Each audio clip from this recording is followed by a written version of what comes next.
అందంగా ఉండాలన్న ఆశ ప్రతి ఒక్కరిలో ఉంటుంది. అందం ఎలా వస్తుంది? చక్కటి చిరునవ్వు, చక్కటి పళ్ళవరస ఉంటే ఎవరైనా అందంగా కనిపిస్తారు. ఈ రోజు స్మైల్ డిజైన్ కు సంబంధించి, రూట్ కెనాల్ కు సంబంధించి, పంటి సమస్యలతో ఎంతో మంది ఎన్నో రకాలుగా బాధలు పడుతున్నారు. ఎలాంటి సమస్య ఉన్నా ఆ సమస్యకు పరిష్కారం చెప్పడానికి డాక్టర్ లామ్ అమిత్ గారు ఈ రోజు మన బీఫే స్టూడియోలో మనతో పాటు ఉన్నారు. రాయల్ డెంటల్ క్లినిక్ నుంచి వచ్చారు. సార్ నమస్తే అండి. నమస్తే సార్, ఎలా ఉన్నారు సార్? నేను చాలా బాగున్నానండి. అందరితో అదే చెప్తున్నానండి, అందంగా ఉండాలి అంటే అందంలో ముఖ్య పాత్ర పళ్ళవరస అనే చెప్పొచ్చు. ఈ పంటికి సంబంధించినటువంటి ఎన్నో రకాల సమస్యలతో అందరూ బాధపడుతున్నారు. చాలా మంది మీ దృష్టికి అయితే ఇంకా ఎక్కువ వస్తారు, ఎందుకంటే మీరు డాక్టర్ గారు కాబట్టి. చెప్పండి, ఎక్కువగా మీ దగ్గరికి ఎలాంటి సమస్యలతో పేషెంట్స్ మీ దగ్గరికి వస్తూ ఉంటారు?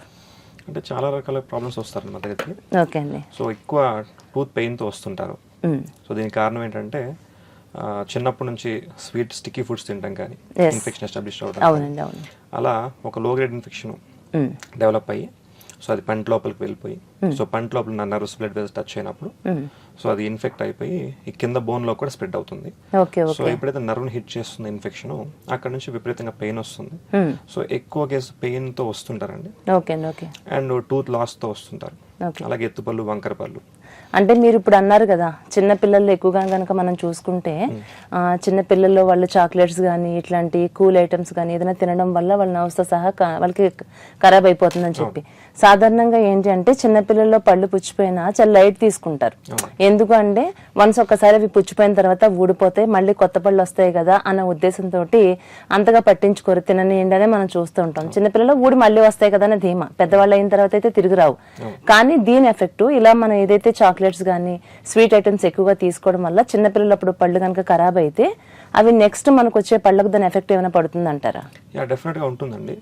అంటే మీరు చెప్పినట్టుగా చాలా మంది కూడా ఇవి ఊడిపోయి మళ్ళీ వస్తాయి కదా వెయిట్ చేస్తారు. కాకపోతే అన్ని పళ్ళు ఒకసారి ఊడవు, దానికి ఒక టైం పీరియడ్ ఉంటుంది. సో ఇప్పుడు సపోజ్ 6 years ఉంది అనుకోండి పిల్లలకి, 6 years అప్పుడు వచ్చే టూత్ ఉంటాయి, ఊడిపోయి ఉంటాయి. అండ్ 12 years వచ్చే టూత్ ఉంటాయి అన్నమాట. సో ఇప్పుడు ఏదైతే ఒక 6 years వచ్చేటప్పుడు ఉన్న టూత్ పాడింది అనుకోండి, సపోజ్ దాంట్లో ఇన్ఫెక్షన్ వదిలేశారు, ఆ ఇన్ఫెక్షన్ ఏమవుతుందంటే లోపలికి వెళ్ళి నెక్స్ట్ రాబోయే టీత్ ని డ్యామేజ్ చేస్తుంది, టీత్ బర్డ్ ఎఫెక్ట్ చేస్తుంది. సో అలాగే పక్క పళ్ళకి స్ప్రెడ్ అయ్యే ఛాన్స్ ఉంటుంది. సో కాబట్టి డెఫినెట్ గా చిన్నపిల్లలకి ఎప్పుడైతే టూత్ పెయిన్ వస్తుందో, ఇన్ఫెక్షన్ అవుతుంది గమ్స్ లోపల, సో నెక్స్ట్ రాబోయే పళ్ళని కాపాడుకోవడానికి ఖచ్చితంగా డాక్టర్ గారిని సంప్రదించడం చాలా ఇంపార్టెంట్. అంటే దీని ఎఫెక్ట్ అప్పటి వరకు మాత్రమే కాకుండా లైఫ్ టైం కూడా దీని ఎఫెక్ట్ ఉంటుంది అంటారు. ఎందుకంటే ఆటోమేటిక్ గా పక్క పళ్ళకు కూడా స్ప్రెడ్ అవుతుంది అన్నప్పుడు ఖచ్చితంగా ఆ పళ్ళు కూడా మనకి నార్మల్ గా బలంగా ఉండే పళ్ళు కంటే కూడా ఇవి కొంచెం వీక్ గా ఉంటాయనేమో మనం చెప్పొచ్చు అనుకుంటా. ఓకే. ఇంకా మనం చూస్తున్నాం పళ్ళ సమస్యలు అతి ముఖ్యమైనటువంటి సమస్య ఏది అంటే పన్ను పుచ్చిపోవడం. ఒకప్పుడు పన్ను పుచ్చిపోతే దానికి వేరే మార్గం లేదు, అది ఏ వయసు వాళ్ళైనా కూడా. ఎందుకంటే గతంలో మన చిన్నతనంలో కూడా అలాంటి జరిగిన సందర్భాలు ఉన్నాయి. ఆ టైంలో పన్ను పుచ్చిపోయిందంటే ఆ బాధ భరించలేకపోతున్నారంటే కంప్లీట్ గా తీసేసేవారు పన్నుని. ఇప్పుడు పన్నును తీయాల్సిన అవసరం లేకోకుండా రూట్ కెనాల్ ట్రీట్మెంట్స్ అనేవి వచ్చినాయి. ఈ రూట్ కెనాల్ ట్రీట్మెంట్స్ అంటే ఏ వయసు వాళ్ళ నుంచి మనం చేయించుకోవచ్చు అంటారు? అంటే ఇప్పుడు మీరు ఇందాక చెప్పారు చిన్నపిల్లలు టూత్ పెయిన్ వచ్చింది. టూత్ పెయిన్ వస్తుందంటే అర్థం ఏంటంటే ఇన్ఫెక్షన్ లోపల పల్ప్ చాంబర్ లో కానీ nerves blood vessels hit touch అయింది. సో అప్పుడు ఇన్ఫెక్షన్ లోపలికి వెళ్తుంది కాబట్టి పెయిన్ వస్తుంది మనకి. సో అలాంటి కండిషన్ లో కూడా రూట్ కెనాల్ ఈక్వలెంట్ ప్రొసీజర్ చేసుకోవచ్చు, పల్పెక్టమీ అంటారండి. సో అది చిన్నపిల్లలు కూడా క్యారీ అవుట్ చేయొచ్చు. పెద్దవాళ్ళు వచ్చినట్టు రూట్ కెనాల్ ట్రీట్మెంట్ అంటాము. సో సేమ్ ప్రొసీజర్ అండి. సో లోపల బ్లడ్ వెజల్స్ ఇన్ఫెక్షన్ అన్ని తీసేస్తాం, నర్వ్స్ తీసేసుకొని కొన్ని మెడిసిన్స్ తో ఫిల్ చేసేసుకొని పైన క్రౌన్ అది ఇస్తుంటాము. తీసుకోవాలి రూట్ కెనాల్ ట్రీట్మెంట్. సో ఏ వయసు వారినా రూట్ కెనాల్ ట్రీట్మెంట్ చేసుకోవచ్చు. ఓకే. అంటే ఏ వయసు వాళ్ళైనా రూట్ కెనాల్ ట్రీట్మెంట్ చేసుకోవచ్చు అంటున్నారు. అంటే రూట్ కెనాల్ ట్రీట్మెంట్ చేయడం అంటే అక్కడ పుచ్చు ఏదైతే ఉందో దాన్ని కంప్లీట్ గా దాన్ని క్లీన్ చేసి దాంట్లో మనకి సిమెంట్ సమ్ ఫిల్ చేస్తారు. అంటే ఇది మనకి మన లైఫ్ టైం ఉంటుంది అంటారా? లోపల సిమెంట్ ఫిల్ చేసింది ఒకవేళ అలా రూట్ కెనాల్ చేయించుకుంటే వాళ్ళు ఎలాంటి జాగ్రత్తలు తీసుకోవాలి, ఎలాంటి ఫుడ్ ఐటమ్స్ తీసుకోవాలి? రూట్ కెనాల్ ట్రీట్మెంట్ కనుక ఐడియల్ ప్రొసీజర్ ఫాలో అయ్యి పర్ఫెక్ట్ గా మెటీరియల్స్ అని యూస్ చేస్తే కనుక life time root canal treatment వస్తుందండి. సో రూట్ కెనాల్ ట్రీట్మెంట్ చేసుకున్న తర్వాత పైన ఒక క్రౌన్ వేసుకున్నట్లయితే కనుక root canal treatment success rate ఇంకా చాలా పెరుగుతుంటుంది అన్నమాట. ఓకే. అంటే దానికి ఒక క్యాప్ లాగా. సో ఇప్పుడు క్యాప్ క్రౌన్ లేదా క్యాప్ వేసుకుంటారు. వేసుకున్నాక మెయింటెనెన్స్ ఏముంటుందంటే సో మనకి అక్కడ మళ్ళీ ఫుడ్ లాడ్జ్మెంట్ అవ్వకుండా, ఇప్పుడు సపోజ్ ఫుడ్ తింటుంటారు, అక్కడ ఫుడ్ స్ట్రక్ అవుతుంది. సో అలాంటివి కేర్ఫుల్ గా రిమూవ్ చేసుకోగలగాలి. లేదా అట్లాంటి ఇష్యూస్ ఏమైనా ఉన్నప్పుడు వెంటనే వారి డెంటిస్ట్ ని సంప్రదించడం చాలా మంచిది. అన్నిటికంటే ముఖ్యంగా ఇప్పుడు డెంటల్ ట్రీట్మెంట్ చేసుకుంటారు, ఎవరైనా సరే బాగుండాలి, మనం బాగా తినాలి, ఆరోగ్యంగా ఉండాలని చేసుకుంటారు. కానీ మెయింటెనెన్స్ వచ్చేటప్పటికి చాలా మంది అసలు చేస్తారు. ఏంటంటే ఇప్పుడు ట్రీట్మెంట్ అయిపోయిన తర్వాత ఎవ్రీ 6 months అండి 6 months ఒక చెకప్ తీసుకొని ఓకే ఎలా ఉందండి, బాగుందా లేదా వెరిఫై చేసుకోవడం చాలా ముఖ్యం. సో దీనివల్ల ఏంటంటే ట్రీట్మెంట్ లాంగివిటీ చాలా పెరుగుతుంది, సక్సెస్ రేట్ చాలా పెరుగుతుంది. సాధారణంగా డాక్టర్ దగ్గరికి మనం పంటి డాక్టర్ దగ్గరికి ఎప్పటికి వెళ్తాము, మనకి ఏదైనా ఒక పంటి సమస్య వచ్చినప్పుడు, ఒక బ్యాడ్ స్మెల్స్ వస్తున్నాయనో లేకుంటే పన్ను విపరీతంగా పెయిన్ వస్తుందనో ఇలాంటి సందర్భాల్లో మాత్రమే వెళ్ళి అప్పుడు మనం ట్రీట్మెంట్ చేయించుకుని వచ్చేస్తాం. అసలు ఎలాంటి ప్రాబ్లమ్స్ మనకు రాకుండా ఉండాలి అంటే మన పళ్ళు హెల్దీగా ఉన్నప్పుడే ఎవ్రీ 6 months ఒకసారి 1 year ఒకసారి వచ్చి చెకప్ చేయించుకుని దాన్ని క్లీనింగ్ చేయించుకుని ఇట్లా ఏమైనా చేయించుకోవటం వల్ల అంటే భవిష్యత్తులో ఇంక నెక్స్ట్ ఎలాంటి ప్రాబ్లమ్స్ రాకుండా మన పంటిని మనం కాపాడుకోవచ్చు అంటారా? అవునండి, అవును. ఇప్పుడు యూజువల్గా ఫారిన్ కంట్రీస్ తీసుకున్నట్లయితే కనుక చాలా డెవలప్డ్ కంట్రీస్లో హెల్త్ చెకప్ అంటే డెంటల్ చెకప్ అనేది 6 months ఒక చెకప్ మ్యాండేటరీ అండి. వాళ్ళ ఆఫీస్లో కానీ గవర్నమెంట్ రూల్ ప్రకారం కానీ వెళ్తుంది. సో మనకు అట్లా సిస్టమ్ లేదు. సో ఇప్పుడు అవేర్నెస్ కోసమే డెంటిస్ట్ అందరూ కూడా ఇక్కడ వాళ్ళు సో అది అలవాటు చేస్తున్నారు అందరికి కూడా 6 months ఒక చెకప్ తీసుకోండి. సో మీరు అన్నట్టుగా 6 months ఒక చెకప్ తీసుకొని వీళ్ళు కనుక వచ్చి ఒక క్లీనింగ్ సెషన్ తీసుకున్నారు, లేదా ఇయర్లీ వన్స్ ఒక క్లీనింగ్ చేయించుకున్నారు, స్కేలింగ్ చేయించుకున్నారు. ఇలా చేసుకోవడం వల్ల గమ్స్ క్లీన్ అవుతాయండి, ఇన్ఫెక్షన్స్ అన్ని దూరం అయిపోతాయి. అన్నిటికంటే మరీ ముఖ్యంగా వాళ్ళకున్న 32 or 28 teeth ని డాక్టర్ గారు వెరిఫై చేస్తారు అన్ని బాగున్నాయి లేదా. సో అలాంటప్పుడు చిన్న కంప్లైంట్ ఉంది, చిన్న ప్రాబ్లం ఉంది, అది చాలా చిన్న దశలోనే అది సాల్వ్ అయిపోతుంది. కాబట్టి ఇన్ఫెక్షన్ కానీ డిసీజ్ ప్రోగ్రెషన్ అనేది తగ్గుతుంది. కాబట్టి హెల్తీగా ఉంటారనే దానికి ఈ 6 months చెకప్ అనేది చాలా యూజ్ అవుతుంది. చాలా యూజ్ అవుతుందండి సాధారణంగా. ఎందుకంటే ఒక పన్ను పుచ్చింది అని అంటే దాన్ని ఏమాత్రం మనం భయంతో హాస్పిటల్కి వెళ్ళడానికి భయంతో కూడా చాలా మంది రారు. అమ్మో దానికి ఆ ట్రీట్మెంట్ అంటే ఎలా ఉంటుందో చాలా భయంకరంగా ఉంటుంది, ఇంజెక్షన్స్ చేస్తారు, అదంతా దాన్ని ఆలోచించుకుని భయంతోనే రారు. ఇప్పుడు చాలా రకాల టెక్నాలజీ పెరిగిపోయింది, ట్రీట్మెంట్స్ మనం వింటున్నాం, పెయిన్లెస్ ట్రీట్మెంట్స్ ఇట్లాంటివి వింటున్నాం. అప్పట్లో అయితే చాలా మంది భయంతో వెళ్ళి చేయించుకుని వెళ్తారు. దానివల్ల ఏమైపోయేదంటే అది నెగ్లెక్ట్ చేయడం వల్ల పక్కన అన్ని పళ్ళకి ఎఫెక్ట్ అవ్వటం ఇదంతా మనం చాలా చూస్తున్నాం.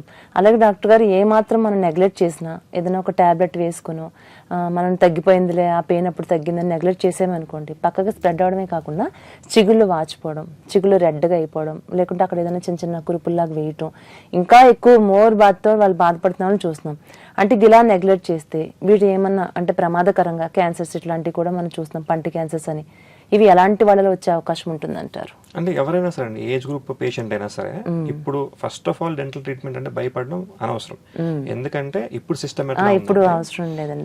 ఇప్పుడు ఎనస్థీషియా కూడా స్ప్రే రూపంలో వస్తుంది, ఇంజెక్షన్ అవసరం కూడా. స్ప్రే చేసిన తర్వాత అంత నంబ్ అయిపోతుందండి, అసలు ఏం తెలియదు వాళ్ళకి. అక్కడ ఒక నీడిల్ ప్రిక్ పెయిన్ కూడా వాళ్ళు తెలియదు, తర్వాత ఇంజెక్ట్ చేసినా కానీ వాళ్ళు కంఫర్టబుల్ గా. ఫస్ట్ ఎప్పుడైతే ఎనస్థీషియా ఇస్తారో అక్కడ తిమ్మిరి వాళ్ళకి తెలియకుండా దాని మీద ఇంజెక్షన్ చేసినా కూడా తెలియదు. సో కంఫర్టబుల్ గా ఎనస్థీషియా పనిచేస్తుంది, పెయిన్ ఫ్రీ అంటే పెయిన్లెస్ డెంటల్ ట్రీట్మెంట్ అనేది అవైలబిలిటీ ఉందండి, అన్ని చోట్ల అవైలబిలిటీ ఉంది. సో భయపడి మీరు చెప్పినట్టుగా సెల్ఫ్ మెడికేషన్స్ లేదా మెడికల్ షాప్ వెళ్ళి ఇలా మాకు పంటి నొప్పి వస్తుందండి టాబ్లెట్స్ ఇవ్వండి, వాళ్ళు దోచిన టాబ్లెట్స్ వాళ్ళు ఇస్తారు. ఇలా అంటే పర్ఫెక్ట్ ప్రోటోకాల్ ఫాలో అవ్వడం వల్ల ఇన్ఫెక్షన్ ఏమవుతుందంటే లాంగ్ స్టాండింగ్ ఇన్ఫెక్షన్ కింద ఉంటుందన్నమాట. సో పెయిన్ కిల్లర్స్ వేస్తారు, తాత్కాలికంగా పెయిన్ రిలీఫ్ అవుతుంది. బట్ ఒకవేళ లోపల ఇన్ఫెక్షన్ ఉండిపోయింది అనుకోండి, ఈ ఇన్ఫెక్షన్ డెంటల్ ఇన్ఫెక్షన్ ఫస్ట్ పంటలో నుంచి బోన్ లోకి వెళ్తుందండి. బోన్ లో అదొక యాప్సెస్ కింద అంటే చీమ్ లాగా డెవలప్ అవుతుంది. అలాగే లాంగ్ స్టాండింగ్ ఇన్ఫెక్షన్స్ ఉన్నప్పుడు ఇది సిస్ట్ కింద ఆ సిస్టులు రాడికులర్ సిస్టులు క్యాన్సర్ కింద డెవలప్ అయ్యే ఛాన్సెస్ కూడా ఉన్నాయి. సో కాబట్టి డెంటల్ ట్రీట్మెంట్ ఎప్పుడు నెగ్లెక్ట్ చేయకూడదు. అంటే ఇంకా ఎలాంటి ప్రమాదాలు వచ్చే అవకాశం ఉంటుందంటారు మనం అశ్రద్ధ చేస్తే గనక? అంటే స్పేస్ ఇన్ఫెక్షన్స్ వచ్చే ఛాన్స్ ఉంటుందండి. అంటే ఇన్ఫెక్షన్ కనుక స్పేస్ ఇన్ఫెక్షన్ అయిపోయి టంగ్ కింద కానీ లేకపోతే వేరే చోటికి ఈవెన్ అది బాడీలో ఎక్కడికైనా స్ప్రెడ్ అయ్యే ఛాన్స్ కూడా ఉంటుంది. యూజువల్ గా స్పేస్ ఇన్ఫెక్షన్స్ వచ్చి బాగా వాపు వచ్చేసండి, అంత అది కంట్రోల్ అవ్వదు మళ్ళీ. సో ఈవెన్ అది లైఫ్ థ్రెటనింగ్ కూడా అవుతుంది. బట్ అందరికీ అవుతుందని చెప్పలేము, అయిన వాళ్ళు ఉన్నారు. ఓకేనా? సో కాబట్టి అశ్రద్ధ చేయడం ఎప్పుడు వేస్ట్. యాజ్ ఫార్ యాజ్ ఒక dental treatment dental problem notice చేశారండి, ఎవరైనా సరే వెంటనే వాళ్ళ దగ్గరలో ఉన్న డెంటిస్ట్ వీళ్ళు సంప్రదించి ఎక్స్రే కానీ ఇన్వెస్టిగేషన్స్ తీసుకొని పర్ఫెక్ట్ ప్రోటోకాల్ ప్రకారంగా ట్రీట్మెంట్ చేసుకోవడం చాలా మ్యాండేటరీ. డాక్టర్ గారు ఒకవేళ 6 months ఒకసారి అలా వచ్చి కూడా చెకప్ చేయించుకోలేనటువంటి వాళ్ళు కొంతమంది ఉంటారు, అది బద్ధకం అనుకోవచ్చు, అశ్రద్ధ అనుకోవచ్చు, ఇలా చూద్దాం. ఇది కూడా కాకుండా అంటే బ్రషింగ్ చేసే విషయానికి వద్దామండి. సాధారణంగా బ్రషింగ్ అనేది 2 times చేయడం వల్ల మన టీత్ మనం చాలా వరకు మనం కాపాడుకునే వాళ్ళం అవుతామని అయితే నా ఒపీనియన్ ఇది. ఎందుకంటే ఇప్పుడు క్రిములు ఎప్పుడు మనతో పోరాడతాయి. నైట్ టైం మనం తింటాము, మనం ఎప్పుడైతే తిని మనం అలానే నిద్రపోతామో ఫుడ్ ఐటమ్స్ ఎలా అయినా పళ్ళలో ఇరుక్కుని ఉంటాయి, ఆటోమేటిక్గా క్రిములు అనేది ఏర్పడిపోతాయి. అందుకే నైట్ టైం కూడా బ్రష్ చేస్తే మంచిది, 2 పూట్ల బ్రష్ చేస్తే మంచిదని నా ఒపీనియన్ మామూలుగా సాధారణంగా అయితే. అంటే బ్రషింగ్ చేసే విధానం కూడా ఎక్కువసేపు బ్రష్ చేస్తే, ఎక్కువ పేస్ట్ పెట్టుకుని మనం బ్రష్ చేస్తే కనుక పళ్ళు తెల్లగా వస్తాయి, ఈ అపోహనే నేను అనుకుంటున్నాను. అంటే మనం బ్రష్ చేసే విధానం ఏ విధంగా ఉండాలి, మినిమం ఎంత టైం మనం బ్రష్ చేయాలి, అసలు ఎలాంటి పేస్ట్ యూజ్ చేయాలి, ఇది కొంచెం క్లారిటీగా చెప్పగలుగుతారా? మీరు చెప్పిన దాంట్లోనండి ఎక్కువసేపు బ్రష్ చేస్తే పళ్ళు తెల్లగా ఉంటాయి అంటే పళ్ళు తెల్లగా ఉంటే హెల్దీగా ఉన్నా మనం చాలా మంది అనుకుంటాం కదా. సో అందరి పళ్ళు తెల్లగా ఉండవండి. సో వాళ్ళ స్కిన్ టోన్ బట్టి, ఇప్పుడు ఫెయిర్ గా తెల్లగా ఉన్న పీపుల్ ఉంటారు, ఫెయిర్ స్కిన్ టోన్ వాళ్ళకి ఐవరీ కలర్ కొంచెం ఎల్లో షేడ్ లో పళ్ళు ఉంటాయి. సో దాని వల్ల అది అన్హెల్దీగా ఉంది, నా పళ్ళు వైట్ గా లేవు అనేది కాదండి. సో ఎవరైతే నల్లగా డార్క్ స్కిన్ ఉన్న వాళ్ళకి వైట్ టీత్ ఉంటాయి, అదే ఆటోమేటిక్ గా వాళ్ళు నల్లగా ఉండటం వల్ల పళ్ళు తెల్లగా కనిపిస్తాయి అంటారా? వాళ్ళ స్కిన్ టోన్ బట్టి అంతేనంటారా? వాళ్ళ షేడ్ వైట్ వస్తుందండి. అంటే నాకేమనిపిస్తుంది అంటే నల్లగా ఉంటే ఆటోమేటిక్ గా పళ్ళు తెల్లగా కనిపిస్తాయేమో, కొంచెం తెల్లగా ఉంటే ఆ కలర్ అదంతా దాని మీద రిఫ్లెక్ట్ అయ్యేలో కనిపిస్తాయి. షేడ్స్ అలా ఉంటాయి. సో ఇప్పుడు అందరి కళ్ళు బ్లాక్ గా ఉండవు కదండి, కొంతమంది బ్రౌన్ ఉంటాయి, కొంతమంది షేడ్స్ ఆఫ్ బ్లాక్ కూడా ఉంటాయి అన్నమాట. జెనెటిక్ వేరియేషన్స్, ఇది అన్హెల్దీ అని అనుకోవద్దు. ఇంకొకటి అంటే మీరు చెప్పినట్టుగా బ్రషింగ్ అనేది 2 times చేయడం చాలా మంచిదండి. సో దీనికి లిమిట్ ఉంటుంది, అంటే ఎక్కువసేపు చేయకూడదు, 2 to 3 minutes లో కంక్లూడ్ చేయాలి. ప్రాపర్ బ్రష్ అండి, ప్రాపర్ బ్రషింగ్ టెక్నిక్ అండి, అలాగే ప్రాపర్ టైం అండి. వాళ్ళకి ఏ పేస్ట్ సెట్ అవుతుంది అనేది వాళ్ళ డెంటిస్ట్ సలహా ప్రకారంగా వాళ్ళకి ఏ పేస్ట్ సెట్ అవుతుంది, మార్కెట్ లో చాలా బ్రాండ్స్ ఉన్నాయి కదా, దాని ప్రకారం వాళ్ళు వాడుకోవచ్చు అండి. సో ఎక్కువసేపు బ్రష్ చేయడం వల్ల కూడా ఎనామిల్ పోతుంది, వేర్ ఆఫ్ అయిపోతుంది, దానిలో సెన్సిటివిటీ వస్తుంది, ప్రాబ్లమ్స్ వస్తాయి. అంటే బ్రషింగ్ చేసే విధానం మనం చాలా మంది ఇట్లానే కదా ఇది అంటే ఇలా అంటే మనం స్ట్రైట్ గా చేయాలి, అప్ అండ్ డౌన్ లో మనకి సర్క్యులర్ మోషన్ అండ్ స్ట్రైట్, లోపల అయితే ఇట్లా చేయాలన్నమాట. సో అంటే ఏంటంటే ఇంటర్నల్ స్పేసెస్ లో ఏవైతే ఫుడ్ ఉంటుందో ఉండాలన్నమాట. బట్ మనం ఇలా హారిజాంటల్ గా చేయడం వల్ల పళ్ళు వేర్ ఆఫ్ అయిపోతాయి. ఎస్పెషల్లీ ఈ పైన అంటే టీత్ సర్విక్స్ అంటారు, అక్కడ ఎనామిల్ డెలికేట్ ఉంటుంది, తక్కువ ఉంటుంది థిక్నెస్, అక్కడ వేర్ ఆఫ్ అయిపోయి సర్వైకల్ అబ్రేషన్స్ కింద వెళ్ళిపోతుంది అనమాట.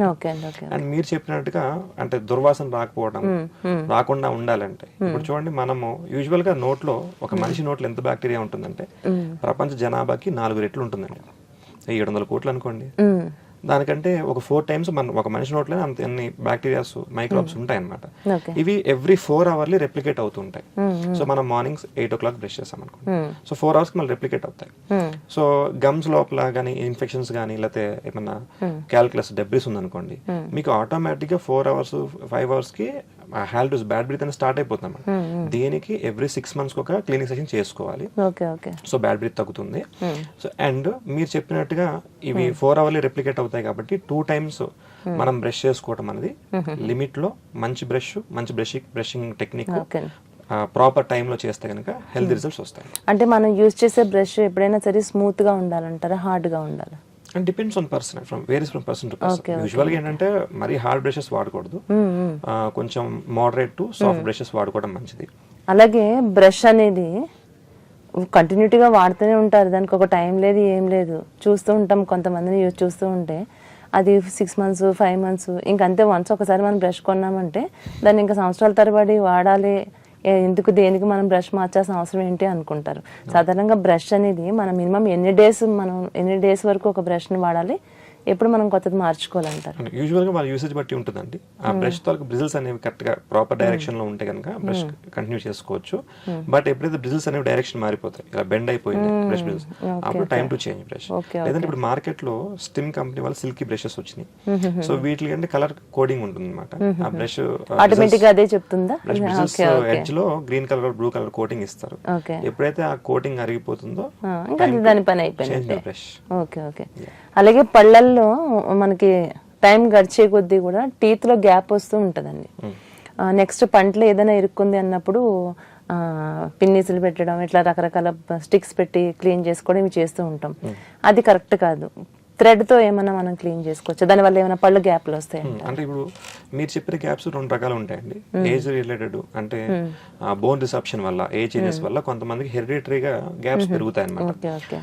చిన్న గ్యాప్స్ అనుకోండి ఫుడ్ లాడ్జ్మెంట్ అవుతుంది, ఆ గ్యాప్ కొంచెం పెద్ద అవుతుంది, ఫుడ్ లాడ్జ్మెంట్ అవుతుంది. సో దానికి వేరే ట్రీట్మెంట్ అవైలబిలిటీ ఉంటుంది. సో మీరు చెప్పినట్టుగా ఫుడ్ లాడ్జ్మెంట్ అంటే చిన్న సందులు ఉన్నాయి, ఫుడ్ లాడ్జ్మెంట్ అవుతుంది. అలాంటప్పుడు టూత్ పిక్ కానీ మీరు సేఫ్టీ పిన్స్ కానీ ఎటువంటివి యూజ్ చేయకూడదండి. ఫ్లాస్ ఉంటుంది, మీరు చెప్పినట్టుగా థ్రెడ్ టైప్ ఫ్లాస్ ఉంటుంది, అది వాడుకోవచ్చండి. కానీ థ్రెడ్ టైప్ తో ఫ్లాస్ వాడడం చాలా కష్టం. యూజువల్ గా ఫుడ్ లాడ్జ్మెంట్ వెనకాల పళ్ళకే అవుతుంది, ఎందుకంటే మనం మోలాస్ తో చూ చేస్తాం కాబట్టి. ఆ ప్లేస్ లో ఒక మనిషి ఫ్లాస్ చేయడం చాలా కష్టం, డిఫికల్ట్, అందరికి సాధ్యపడదు. కాబట్టి వాటర్ ఫ్లాసెస్ అనేవి మార్కెట్ లో అవైలబిలిటీ ఉన్నాయి. సో ఈ వాటర్ ఫ్లాసెస్ ఏంటంటే మనం చక్కగా మనం తాగే మినరల్ వాటర్ కానీ, లేకపోతే కొంచెం స్టెరైల్ వాటర్ కానీ, డిస్టిల్ వాటర్ కానీ అలాంటి యూస్ చేసుకోవచ్చు అండి. లేకపోతే కొద్దిగా మనం ఏదైతే మౌత్ వాష్ కూడా కలుపుకొని యూస్ చేయొచ్చు. యూజువల్ నార్మల్ వాటర్ తో యూస్ చేసుకోవచ్చు. ఆ వాటర్ ఫ్లాస్ లో వాటర్ వేసుకొని ఛార్జింగ్ పెట్టుకొని ఆ డివైస్ ని స్ప్రే చేయడం మన కార్లు బైక్స్ కడుగుతారు కదా, సేమ్ కాన్సెప్ట్. సో అలాగే ఎక్కడైతే సందులు ఉంటాయో అది కొంచెం వాటర్ ఫోర్స్ తో స్ప్రే చేయడం వల్ల ఇన్ఫెక్షన్ కాకుండా. డాక్టర్ గారు ఒక చిన్న డౌట్ ఉందండి, అడగమంటారా? ఇప్పుడు పళ్ళ మధ్యలో ఏదైనా ఇరుక్కుంది అని అంటే కనుక ఇది బాగానే ఉంది, మన కార్ల సిస్టమ్ లో మనకు కూడా టీత్ ఒక మధ్య సిస్టమ్ బాగానే ఉంది. ఫర్ ఎగ్జాంపుల్ ఏదైనా ఫంక్షన్కి వెళ్ళాం, ఎక్కడికైనా మనం అక్కడ టెంప్ట్ అయిపోయి అన్ని రకాలు మటన్, చికెన్ అన్ని గట్టిగా గుమ్మేస్తాం. కరెక్ట్ గా ఆ టైంలో అది ఇరుక్కుంటది, చాలా అన్కంఫర్ట్ ఫీల్ అవుతాం. అప్పుడు ఎక్కడండి అక్కడ అట్లా సాధ్యం అవుతుంది? అంటే మీరు చెప్పింది కరెక్టేనండి. అలాంటప్పుడు మీరు ఏం చేయాలంటే you need to find your dentist, చక్కగా వెళ్ళిపోయి దానికి ఒక పర్మనెంట్ సొల్యూషన్ చేసుకోండి. ఈ అంటే నేను చెప్పింది ఏంటంటే ఇప్పుడు టెంపరరీగా సందు ఉంటేనే ఫుడ్ లాడ్జ్మెంట్ అవుతుందని కాదండి. యాక్చువల్ గా సందు లేకపోయినా పళ్ళు అనేవి చాలా క్లోజ్ గా ఉన్నప్పటికీ కూడా ఫుడ్ లాడ్జ్మెంట్ అవుతుంది. ఇది ఎలా పాసిబుల్ అంటే నాన్ వెజిటేరియన్ ఫుడ్ కానీ, వెజిటేరియన్ ఫుడ్ లో ఫైబర్స్ కానీ తగిలినప్పుడు అవి, ఇప్పుడు మీట్ ఉందండి సరిగ్గా నార్మల్ ప్రాపర్ గా బాయిల్ అవ్వలేదు, అప్పుడు ఆ మీట్ పీసెస్, మజిల్ పీసెస్ ఏమవుతాయంటే ఈ పళ్ళు ఇలా ఉంటాయండి. ఇలా ఉన్నప్పుడు ఈ లోపలికి ఫోర్స్ జనరేట్ అవుతుంది, మనం బైటింగ్ ఫోర్స్. దీనివల్ల ఏమవుతుందంటే పన్ను ఆ ఫోర్స్ అది ఆ ఫోర్స్ పడుతుంది పంటి మీద, అది ఎస్కేప్ చేయడానికి టూత్ ఏమవుతుందంటే కింద లెగమెంట్ ఉంది సస్పెన్షన్ మాదిరి. సో ఆ ఫోర్స్ ఎస్కేప్ చేయడానికి పళ్ళు కొంచెం ఇలా టెంపరీ గ్యాప్ క్రియేట్ అవుతుంది, అది వెంటనే క్లోజ్ అయిపోతుంది. సో అలాంటి కండిషన్స్ లో మీకు వాటర్ ఫ్లాస్ బాగా పనిచేస్తుంది. బట్ మీరు చెప్పినట్టుగా రెగ్యులర్ గా ఏం తిన్నా ఫుడ్ లాడ్జ్మెంట్ అవుతుందంటే డెఫినెట్లీ అది ఫ్లాస్ తో కానీ వాటర్ ఫ్లాస్ తో అయ్యేది కాదండి. డెఫినెట్ గా మీరు ఒక నియరెస్ట్ డెంటిస్ట్ దగ్గరికి వెళ్ళి ప్రాబ్లం చూసుకొని దాని ప్రకారంగా ఏది పర్మనెంట్ సొల్యూషన్ చేయించుకున్నారంటే సరిపోతుంది. ఇప్పుడు రూట్ కెనాల్ చేసినప్పుడు ఎలా అయితే సిమెంట్ ఫిల్ చేస్తున్నారో అదే విధంగా మనకి గ్యాప్స్ ఉన్నాయంటే దాన్ని ఏదైనా క్లిప్ సిస్టమ్ తో దాన్ని దగ్గరికి చేస్తారా, లేకుంటే దానికి కూడా ఏదైనా సమ్ పౌడర్ లాగా ఏదైనా మిక్స్ చేసి గ్యాప్స్ ఫిల్ చేస్తారా? ఓవరాల్ గా అయితే గ్యాప్స్ ఫిల్ చేసుకోవడానికి అయితే అవకాశం ఉంది అంటారు. ఉందండి. అంటే ఇప్పుడు అంటే అసలు ఎందువల్ల గ్యాప్ క్రియేట్ అయిందని ఫస్ట్ అది ఏటియాలజీ చూసుకొని డిసీజ్ కి దాని ప్రకారంగా ట్రీట్మెంట్ ప్లానింగ్ అనేది ఉంటుంది.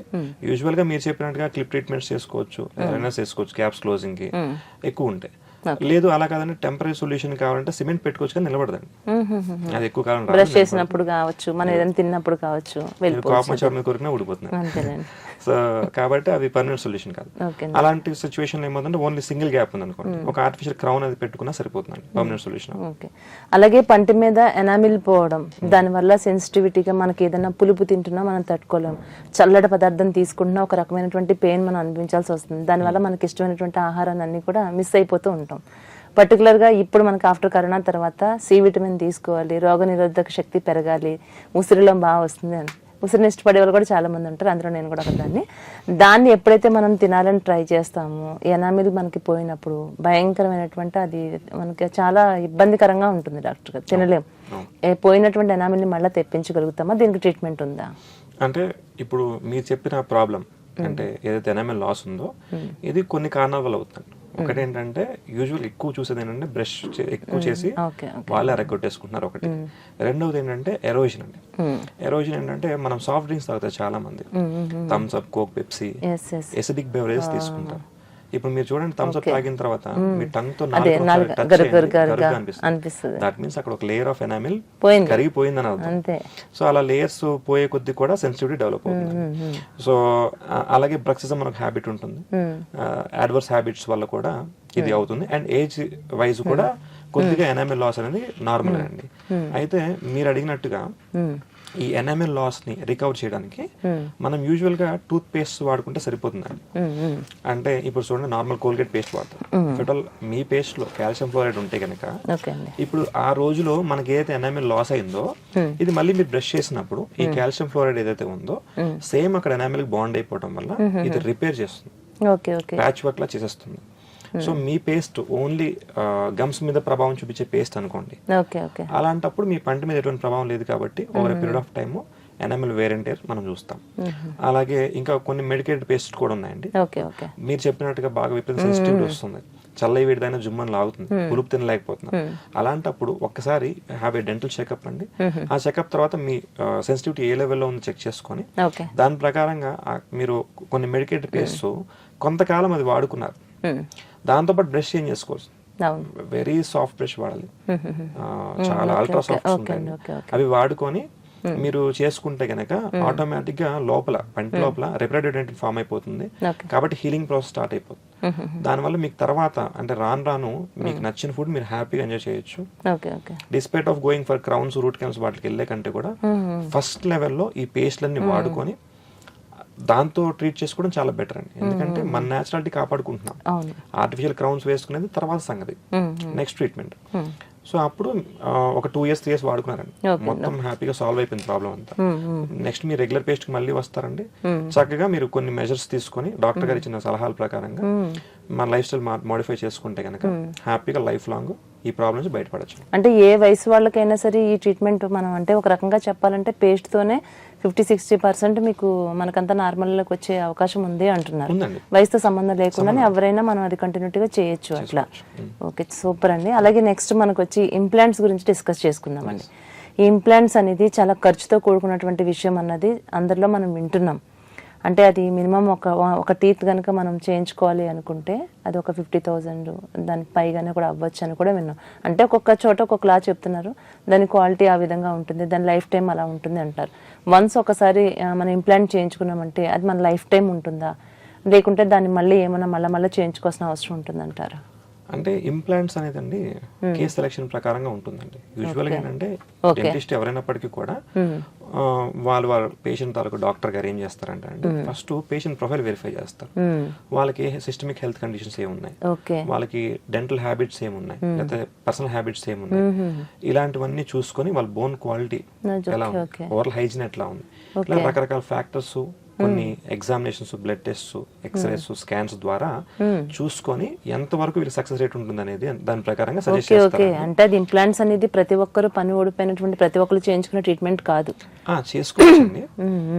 కాకపోతే అంటే వీటిలో కొన్ని ఉంటాయండి, అంటే రిలేటివ్ కాంట్రా ఇండికేషన్స్ తర్వాత అబ్సల్యూట్ కాంట్రా ఇండికేషన్స్ అని ఉంటాయండి. అంటే కొన్ని ఉదాహరణకి ఇప్పుడు అబ్సల్యూట్ కాంట్రా అంటే వీళ్ళు ఖచ్చితంగా అసలు ఇంప్లాంట్స్ చేసుకోకూడదు. వీళ్ళు ఎవరంటే రీసెంట్ గా మయోకార్డియల్ ఇన్ఫెక్షన్, హార్ట్ స్ట్రోక్ వచ్చింది లేదా బ్రెయిన్ స్ట్రోక్ వచ్చింది, వాళ్ళు చేసుకోకూడదు. యాక్టివ్ కీమోథెరపీ జరుగుతుంది, రేడియోథెరపీ, క్యాన్సర్ ట్రీట్మెంట్స్. అంటే ఇప్పుడు క్యాన్సర్ ట్రీట్మెంట్ లో ఉన్నారు కాబట్టి వీళ్ళకి బోన్ హీలింగ్ ఎబిలిటీ ఉంది, వీళ్ళు చేసుకోకూడదు. అలాగే హెచ్ఐవి ఉన్న వాళ్ళు అంటే వాళ్ళకి ఏంటంటే ఇమ్యూన్ సప్రెషన్, వాళ్ళకి రోగనిరోధక శక్తి లేదు, అలాంటి వాళ్ళకి ఇంప్లాంట్స్ చేసినా గానీ ఇన్ఫెక్ట్ అయిపోయి ఊడిపోతాయి. సో చేయకూడదు. అంటే హెల్త్ పరంగా ఏం ప్రాబ్లం ఉండదు, కానీ అవి ఉండవేమో, అంతేగాని వాళ్ళకి సైడ్ ఎఫెక్ట్స్ ఏమైనా ఉంటాయండి? సైడ్ ఎఫెక్ట్స్ అంటే ఇన్ఫెక్షన్ ఉంటాయి, వెంటనే వచ్చేస్తుంది. చాలా వరకు సక్సెస్ రేట్ ఉండదు, అలాంటి వాళ్ళకి అసలు చేయకూడదు. సైకియాట్రీ పేషెంట్స్ ఉంటారు, అంటే వాళ్ళకి మెంటల్ హెల్త్ స్టేటస్ డాక్టర్ గారు చెప్పిన సలహా వాళ్ళు ఫాలో కాలేరు పేషెంట్స్, అలాంటి వాళ్ళకి వేయకూడదండి. ఒకవేళ షుగర్ పేషెంట్స్ వీళ్ళని కూడా చెక్ చేస్తారేమో కదండి. షుగర్ అనేది రిలేటివ్ కాంట్రా ఇండికేషన్, అంటే కొన్ని జాగ్రత్తలతో ఇంప్లాంట్ వేయొచ్చు, దానికి స్పెసిఫిక్ బ్రాండ్ ఉంటుంది. అలాగే ఇప్పుడు అబ్సల్యూట్ కాంట్రా ఇండికేషన్స్ వస్తే బ్లీడింగ్ డిజార్డర్స్ ఉంటాయి, కొంతమందికి రక్తం గడ్డకట్టదు. సో ఇంప్లాంట్ సర్జరీ అనేది మనం బోన్ లో డ్రిల్ వేయగానే విపరీతంగా బ్లీడింగ్ అవుతుంది. సో ఆ బ్లీడింగ్ డిజార్డర్స్ ఉన్న వాళ్ళకి అసలు కేసు అటెంప్ట్ చేయకూడదు. అలాగే మనకు వచ్చేసి ఈవెన్ ప్రెగ్నెన్సీ కూడా మన రిలేటివ్ కాంట్రా ఇండికేషన్ అవుతుందండి. సో ఇలాగా అండ్ బిస్ఫాస్ఫోనేట్స్ అని వాడతారండి. ఈ బిస్ఫాస్ఫోనేట్స్ ఏంటంటే మనం కొంతమందికి బోన్ ఆస్టియోపోరోసిస్ కండిషన్ ఉంటుంది, అంటే బోన్ అనేది వీక్ అయిపోతుంది. ఉదాహరణకి కొంతమంది స్టెరాయిడ్స్ వాడతారు, లాంగ్ టర్మ్ స్టెరాయిడ్ ఎక్స్పోజర్ ఉంటుంది, వాళ్ళకి ఏంటంటే బోన్ మీద ఇంపాక్ట్ పడిపోయి బోన్ అనేది మొత్తం బోన్ క్వాలిటీ తగ్గిపోతుంది. అలాంటి వాళ్ళు బిస్ఫాస్ఫోనేట్స్ డ్రగ్స్ వాడతారు అన్నమాట. సో ఈ బిస్ఫాస్ఫోనేట్స్ లేదా కీమోథెరపీ పేషెంట్స్ వాడతారు, బోన్ సంబంధించి బోన్ లాస్ అవుతుంది కాబట్టి. ఈ బిస్ఫాస్ఫోనేట్స్ ఎవరైతే ఐవీలో వాడతారో, ఎక్కువ డోసేజ్ వాడతారు, వాళ్ళకి కనుక ఇంప్లాంట్లు వేసినట్లయితే కనుక ఆ బోన్ మొత్తం కూడా పాడైపోయే ఛాన్స్ ఉంటుంది. ఇది మెయిన్ కాంట్రా ఇండికేషన్ బాగా తెలుసుకోవాలన్నమాట. మిగతా రిలేటివ్ కాంట్రా ఇండికేషన్స్ ఉంటాయి, అంటే మీకు వచ్చేసి స్మోకింగ్ చేస్తున్నారు, బ్రక్సిజం అంటే పళ్ళు గ్రైండ్ చేసే హ్యాబిట్ ఉంది, ప్రెగ్నెన్సీలో ఉన్నారు, లేకపోతే డ్రగ్ అబ్యూస్ చేస్తారు, సైకియాట్రీ పేషెంట్స్ అండి, కానీ వీళ్ళు డాక్టర్ సలహాలు వినగలరు. ఇలాంటి వాళ్ళకి లేదా ఎప్పుడో హార్ట్ సర్జరీ చేసుకున్నారు, బ్లడ్ థిన్నర్స్ వాడుతున్నారు, స్టంట్ వేయించుకున్నారు, ఇలాంటి లేదా థైరాయిడ్ కండిషన్ ఉంది, డయాబెటిస్ మెలిటస్ ఉంది, ఇలాంటి వాళ్ళని కొన్ని జాగ్రత్తలు తీసుకొని వీళ్ళకి ఇంప్లాంట్స్ వేయొచ్చండి. కాకపోతే వాళ్ళ హెల్త్ కండిషన్ బట్టి రకరకాల ఇంప్లాంట్ చాయిసెస్ ఉన్నాయండి. అందరికి ఒకే ఇంప్లాంట్ సూట్ అవుతుంది. ఇప్పుడు ఒక 25 years పేషెంట్ కి మనం ఒక 20-25,000 ఇంప్లాంట్ వేసాం. ఇదే ఇంప్లాంట్ 50 years పేషెంట్ సూట్ అవుతుంది. ఇప్పుడు వారు వచ్చి అదేంటండి వాళ్ళు 25,000 వేసారు 50,000 వేస్తున్నారు అంటే వాళ్ళకి సూట్ అయ్యేది మీకు సూట్ అవ్వదు. So that we have to understand. So ఆ ప్రకారంగా కేస్ సెలెక్షన్ అండి. Case selection, treatment procedure correct గా ఫాలో అవుతున్నా లేదా అనే దాని ప్రకారంగా, అండ్ ఎంత బాగా డాక్టర్ గారు చేసినప్పటికీ కూడా ఏ ట్రీట్మెంట్ అయినానండి పేషెంట్ మెయింటెనెన్స్ బట్టి, ఇన్స్ట్రక్షన్స్ ఫాలో అయ్యేదాన్ని బట్టి, వాళ్ళ హ్యాబిట్స్ బట్టి కూడా కొన్ని మనకి డిపెండ్ అవుతాయి అన్నమాట. సో అన్ని జాగ్రత్తలు పర్ఫెక్ట్ గా ఫాలో అయితే కనుక ఇంప్లాంట్ అనేది లైఫ్ లాంగ్ ట్రీట్మెంట్ అండి. అంటే చాలా క్లారిటీగా చెప్పారండి. అంటే ఎలాంటి వాళ్ళు చేయించుకోవాలి, ఎలాంటి వాళ్ళు చేయించుకోకూడదు అనేది ఒక క్లారిటీ ఉందండి. అయితే వీళ్ళకి ఫుడ్ ఐటమ్స్ కూడా జనరల్గా నార్మల్గా ఇప్పుడు క్యాప్స్ వేసినప్పుడు అయితే గట్టి పదార్థం కానీ, చూయింగ్ గమ్స్ కానీ ఇట్లాంటివి తినకండి అని చెప్తారు. ఇప్పుడు ఇది మనకి రియల్గా మన రియల్ టీత్ ఏ విధంగా ఉంటుందో అదే విధంగా ఉంటుందా? గట్టి పదార్థాలు ఏమైనా కూడా మనం తినొచ్చా? అంటే ఫుడ్ పరంగా అన్ని ఫుడ్స్ తీసుకోవచ్చు ఇంప్లాంట్స్. ఒకసారి అంటే ఇంప్లాంట్స్ 2 రకాలు ఉంటాయండి. ఒకటి ఆసియో ఇంటిగ్రేషన్ టైప్, అంటే 2 stage ఇంప్లాంట్ అంటారు. ఇంప్లాంట్ సర్జరీ ఒకసారి చేస్తారు, ఒక 3 to 5 months తర్వాత మళ్ళీ దానిపైన అబాట్మెంట్ పెట్టి పెడతారు. ఇది ఒక రకమైన ఇంప్లాంట్. యూజువల్ గా ఏంటంటే ఇలాంటి ఇంప్లాంట్స్ కి మీరు ఎంత ఫోర్స్ మనం చక్కగా తిన్నా కానీ లైఫ్ కూడా ఎక్కువ వస్తుందండి. అలా కాకుండా కొంతమందికి బోన్ లాస్ ఉంటుంది బాగా. సో బైకాటికల్ ఇంప్లాంట్స్ కానీ, బేసల్ ఇంప్లాంట్స్ ఇట్లాంటివి సింగిల్ స్టేజ్ ఇంప్లాంట్స్ వేస్తాం. ఈ సింగిల్ స్టేజ్ ఇంప్లాంట్స్ వాడినప్పుడు వెంటనే, అంటే దీంట్లో ఏంటంటే వెంటనే అది ఆసియో ఇంటిగ్రేషన్ అంటే బోన్ లో ఇంప్లాంట్ కలవదండి, జస్ట్ మెకానికల్ రిటెన్షన్ తో ఉంటుంది అనమాట. ఇంప్లాంట్ బోన్ లో ఫిక్స్ అయిపోతుంది. ఈ ఇంప్లాంట్స్ కు ఏంటంటే కనుక మనం జాగ్రత్తలు ఎక్కువ తీసుకోవాలి. వెంటనే ఇప్పుడు ఒక 1 month లో ట్రీట్మెంట్ అంతా అయిపోతుంది, లేదా 2 weeks లో అయిపోతుంది. వెంటనే క్రౌన్స్ పెడతారు, ఫుడ్ తినచ్చు. కంపారిటివ్ గా 2 stage ఇంప్లాంట్ అనేది ఎక్కువ ఫోర్సెస్ కానీ లైఫ్ కానీ బాగా వస్తుందండి. అంటే దీనికి ఒక స్క్రూ సిస్టమ్ లో మీరు ఫస్ట్ ఫిట్ చేసి దానిపైన టీత్ ని దానికి సెట్ చేస్తారు కదా. అంటే ఇప్పుడు సాధారణంగా మనకి ఏదైనా ఒక యాక్సిడెంట్ అయింది, కాలు విరిగింది, చేయి విరిగింది అన్నప్పుడు రాడ్స్ లాంటివి వేస్తూ ఉంటారు. ఆ తర్వాత కొన్ని రోజులైన తర్వాత అంతా సెట్ అయిన తర్వాత అవి తీసేయడం చూస్తాం. అవి తీయకపోతే వాళ్ళకి అన్కంఫర్ట్ గా ఉంటది. ఇట్లా మనకి పంటి లోపల స్క్రూ ఉండడం వల్ల సైడ్ ఎఫెక్ట్స్ ఏమి ఉండదంటారా? ఏమి ఉండవండి. ఇప్పుడు మీరు అది చెప్పినట్టుగా ఇప్పుడు చాలా ట్రీట్మెంట్స్ లో చేతులు కాళ్ళు విరిగిపోతాయండి, లోపల టైటానియం ప్లేట్స్ కానీ బార్స్ కానీ వేస్తారండి. కొంతమంది కొన్ని సందర్భాలు ఉంచేస్తారు కూడా వాటిని. అంటే ఇప్పుడు ఏవైతే మనం మెటల్స్ వాడతామో టైటానియం బయోకంపాటిబుల్ అండి. అంటే స్టెరైల్ చేస్తారు, అంటే sterile and biocompatible titanium metal. ఇది దేంతో రియాక్ట్ అవుదండి. It shows no side effects. Life long మీకు బోన్ లో కానీ మన బాడీలో కానీ ఉన్నా కానీ ఏమి సైడ్ ఎఫెక్ట్స్ ఉండవు. లైక్ వైస్ ఇంకా అడ్వాన్స్ ఇప్పుడు ఇంప్లాంట్స్ లో మీకు చెప్పాను 25,000 implant, it is made of titanium. ఇంకా కాస్ట్ పెరిగే కొద్ది కూడా ఈ టైటానియం మీద కార్బన్ ఛార్జింగ్ అవుతుంది. So we are made of carbon, మన స్కిన్ కార్బన్, మన టిష్యూస్ అన్ని కార్బన్ తో తయారవుతాయి. సో ఈ బోన్స్ అనేవి కాల్షియం తో తయారవుతాయి. ఈ కాల్షియం కిను ఈ ఏవైతే మన టిష్యూస్ కార్బన్ తో తయారవుతున్నాయో వీటి రెండింటికి చాలా ఎఫినిటీ బాగుంటుందండి. సో టైటానియం బయోకంపాటిబుల్, దీంతో పాటు ఆసియో ఇంటిగ్రేషన్ అంటే ఎముకలో ఇంప్లాంట్ కలిసిపోవడానికి కార్బన్ ఛార్జింగ్ చేస్తారు. దీనివల్ల ఏమవుతుందంటే ఇంప్లాంట్ సక్సెస్ రేట్ చాలా బాగుంటుంది. సో ఈ ఇంప్లాంట్ ఏదైతే ఉందో ఆర్టిఫిషియల్ ఇంప్లాంట్ కంప్లీట్ గా బోన్ లో కలిసిపోతుందండి. కాబట్టి మీకు అంత హై ఫోర్సెస్ కూడా తీసుకోవడానికి పాసిబుల్, అంటే స్క్రూ రిటెన్షన్ కదా, బోన్ లో కలిసిపోవడం వల్లనే చాలా చక్కగా మనం ఎంత ఫుడ్ ఎంత హెవీ ఫోర్స్ ఇచ్చినా కానీ తీసుకుంటే బాగుంటుందండి. అండ్ అలాగే ఇంప్లాంట్ చేసుకున్న వాళ్ళండి, ఇందాక వాటర్ ఫ్లాసర్ అని చెప్పాను, ఈ వాటర్ ఫ్లాసర్ యూజ్ చేసుకుంటే మంచిదండి. ఇంప్లాంట్ కి ఎప్పుడు కూడా ఎక్కువ పేషెంట్ మెయింటెనెన్స్ అండి, ఫుడ్ లాడ్జ్మెంట్ అవ్వకుండా చెక్ చూసుకోవాలన్నమాట. అండ్ పీరియాడిక్ చెకప్స్ తీసుకోవాలి. అలా తీసుకుంటే కనుక రెగ్యులర్ సర్వీస్ 6 months చెకప్ తీసుకొని చేసుకుంటే కనుక మీకు లైఫ్ లాంగ్ ఇంప్లాంట్ అనేది వస్తుంది. ఇంప్లాంట్ క్రౌన్ వస్తుంది. అంటే ఇంప్లాంట్స్ అనేది చేయించుకునేటప్పుడు మన అంటే 1-2 చేయించుకోవడానికి కానీ అవకాశం ఉంటుందంటారా? ఫర్ ఎగ్జాంపుల్ యాక్సిడెంట్లు అవుతాయి కొంతమందికి, వాళ్ళు కంప్లీట్గా మొత్తం డ్యామేజ్ అయిపోతాయి. అట్లాంటి వాళ్ళ పరిస్థితి ఏంటి? అంటే వాళ్ళు ఫిట్ చేసుకుని సిస్టమ్ పెట్టుకుంటే వాళ్ళకి మంచిదా, లేకుంటే ఓవరాల్గా మొత్తం ఇంప్లాంట్స్ చేయించుకుంటే ఓకేనా, వాళ్ళు చేయించుకోవచ్చా? అంటే ఇప్పుడు యూజువల్ గా అసలు పళ్ళు లేని కండిషన్స్ ఎప్పుడు ఉంటాయంటేనండి, స్మోకర్స్ కి, లేకపోతే ఎవరికైతే పూర్ ఓరల్ హైజీన్ మెయింటెనెన్స్ ఉంటుందో వాళ్ళకి, పళ్ళు లేదా డయాబెటీస్ అంటే అన్కంట్రోల్ డయాబెటీస్ మెల్టస్ ఉంటాయి, వాళ్ళకు కూడా ఇన్ఫెక్షన్స్ అయిపోయి పళ్ళు ఊగిపోయి వాటంతా అవి ఊడిపోతాయి. డాక్టర్ దగ్గర కూడా వెళ్ళాల్సిన అవసరం, వాళ్ళకి అసలు కంప్లీట్ గా పళ్ళు లేకుండా మనం చూస్తాం. సో అలాంటి వాళ్ళకి ఇంప్లాంట్స్ ఫుల్ మౌత్ రీహాబిలిటేషన్ ద్వారా చేసుకోవచ్చు అండి. ఈ ఫుల్ మౌత్ రీహాబిలిటేషన్ లో స్కాన్ తీసుకొని వాళ్ళ బోన్ ఎంత హైట్ ఉంది, ఎంత క్వాలిటీ ఉంది, అండ్ వాళ్ళ సిస్టమిక్ కండిషన్ అసలు ఎందువల్ల ఊడిపోయినాయి వీళ్ళకి, సో అవన్నీ మానిటర్ చేసుకొని ఒక 3 months మనం షుగర్ లెవెల్స్ మానిటర్ చేసుకోనండి. వాళ్ళకి ఏంటంటే ఏ ఇంప్లాంట్ సూట్ అది చెప్తామండి. దాని ప్రకారంగా all on 4s all on 6s లేకపోతే సింగిల్ పీస్ ఇంప్లాంట్లు అయితే కనుక పైన ఒక 10 కింద ఒక 10 వాళ్ళ బోన్ కండిషన్ బట్టి వేసుకొని ఫుల్ మౌత్ రిహాబ్స్ చేసుకోవచ్చు అండి. ఇది కూడా సక్సెస్ఫుల్ గా వెళ్తుందండి ట్రీట్మెంట్. ఓకే, ప్రాబ్లం ఏం లేదు. ప్రాబ్లం ఉండదు. ఓకే, అలాగే కొన్ని సందర్భాల్లో మన టీత్ చూస్తూ ఉంటామండి, అది మనకి ఏదైనా ఫీవర్ వచ్చినాడు అనిపించినాడు కానీ, ఒక్కొక్కసారి ఏదైనా థైరాయిడ్ ఏదైనా కొంచెం ఇట్లాంటి ఫీవర్స్ వచ్చినాయి కంటిన్యూటీగా ఒక 1 month 2 months సఫర్ అయిన వాళ్ళు ఉంటారు. అట్లాంటి వాళ్ళల్లో టీత్ కదులుతున్నట్టు అనిపిస్తూ ఉంటుందండి, కొంచెం కదులుతున్నాయని తెలుస్తుంది. మళ్ళీ నార్మల్గా మనం నార్మల్ స్టేజ్కి వచ్చినప్పుడు కూడా ఆటోమేటిక్గా అవి కూడా కొంచెం మళ్ళీ యథావిధిగా అయినట్టు అనిపిస్తుంది. ఇలా ఎందువల్ల జరుగుతుంది? యాక్చువల్గా ఏంటంటే ప్రతి పన్ను కదులుతుంది అంటే రెగ్యులర్ గా నార్మల్ టైంలో కూడా మైక్రో మూమెంట్స్ అని ఉంటాయి అన్నమాట. ఇప్పుడు ఒక రెగ్యులర్ పేషెంట్ చూసి పన్ను పట్టుకుని కదిలిస్తే పన్ను కదులుతుంది. Okay okay. సో పంటికి చెప్పాను కదా, ఇప్పుడు మన బైక్స్ కి కానీ కార్ కానీ సస్పెన్షన్ ఎట్లా ఉందో, దేవుడు పళ్ళు చేసినప్పుడు ఇవి నిరంతరం ఫోర్స్ తీసుకోవాలన్నమాట. ఈ ఫోర్స్ తీసుకున్నప్పుడు ఎక్కువ force heavy force bone transfer కాకుండా ఈ మధ్యలో ఒక లెగమెంట్ పెరిడోంటల్ లెగమెంట్ ఉంటుంది, ఇట్ యాక్ట్స్ as సస్పెన్షన్. ఆ లెగమెంట్ కొద్ది ఫ్లెక్సిబిలిటీ ఉంటుందండి, పన్ను కదులుతాయండి కొద్ది వరకు. సో అది నార్మల్. ఇప్పుడు మీరు జ్వరం వచ్చినప్పుడు మనం పళ్ళు కదులుతాయని అనుకోవడం తప్ప ఎవరికైనా కొద్దిగా మూమెంట్ ఉంటుందండి. అలాగని అదే పరంగా మనం కదిలిస్తే ఊడిపోతాయి కూడా. We should not check that. అంటే మనం టెస్ట్ చేయడానికి కూడా దాన్ని ఉంటదండి, కొద్దిగా ఉంటుంది. ఎప్పుడు ప్రాబ్లం అవుతుందంటేనండి, ఆ ఊగేది అంటే గ్రేడ్ 1 మొబిలిటీ ఉంటుంది అనమాట.